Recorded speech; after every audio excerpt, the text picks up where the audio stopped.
Fraud is now one of the biggest types of crimes in the country. Figures from Financial Fraud Action UK show that more than £768 million was lost due to financial fraud in 2016. That's the equivalent of £2 million every day. Well, there's a range of things that a fraudster might try to get access to your account or access to your money. Some of the more common ones might be a rogue trader type of scam or an investment scam, where people are trying to get you to invest in something that's got a quite frankly a sort of almost odd rate of return. Also, they might be trying to get you to perform repairs on your property. But what you've got to really consider is who contacted who.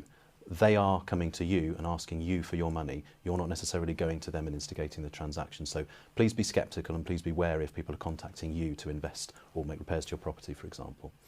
Other types of scam might involve people cold calling you, ringing up, pretending to be from your broadband provider or your phone line, saying there's a fault, and actually asking for remote access to your computer, your machine, in order to fix that fault.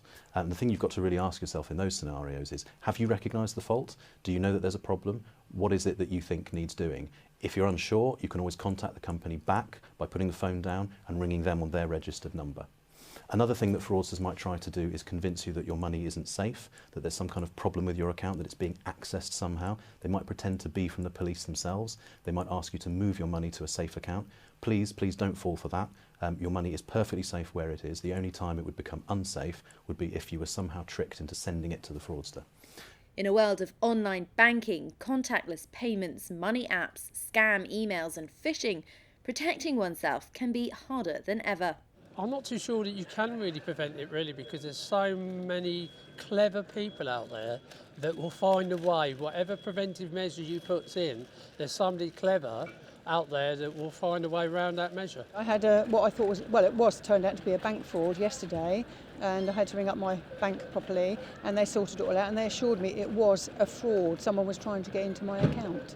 And on a couple of occasions I had a call from a bank, only a couple over about 10 years, just to say that somebody's tried to get some money and they've refused it. So nothing too serious, just have to change your card occasionally, but no matter how careful you are, those sort of things do happen because the scammers are quite often one jump ahead.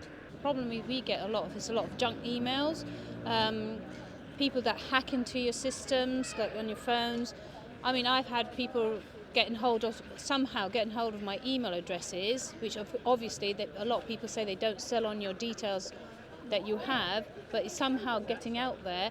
And I've had emails supposedly from people that I know asking for money from there, saying I've actually money's going to me, and then you click on a link and then they manage to get hold of further details. You know, I mean, there's got to be some way of monitoring those a little bit tighter. I think you need to be very careful with your personal information, protect your bank details, when you're online, be very, very careful about what details you're putting out online. In Southampton, 63% of people are worried their families will become the victim of fraudsters. And yet, 64% of people in the city admit they've never discussed what simple steps they should take to protect themselves. The research by the Nationwide Building Society is being released as part of a day of action called Take 5, which is seeing police and banks supporting local people to find out about fraud and protecting themselves. 5 top tips have been devised to help stop fraudsters. These include never giving out security details like PINs and passcodes. Please don't necessarily trust that who you're dealing with is who they say they are. Some people, unfortunately, are dishonest.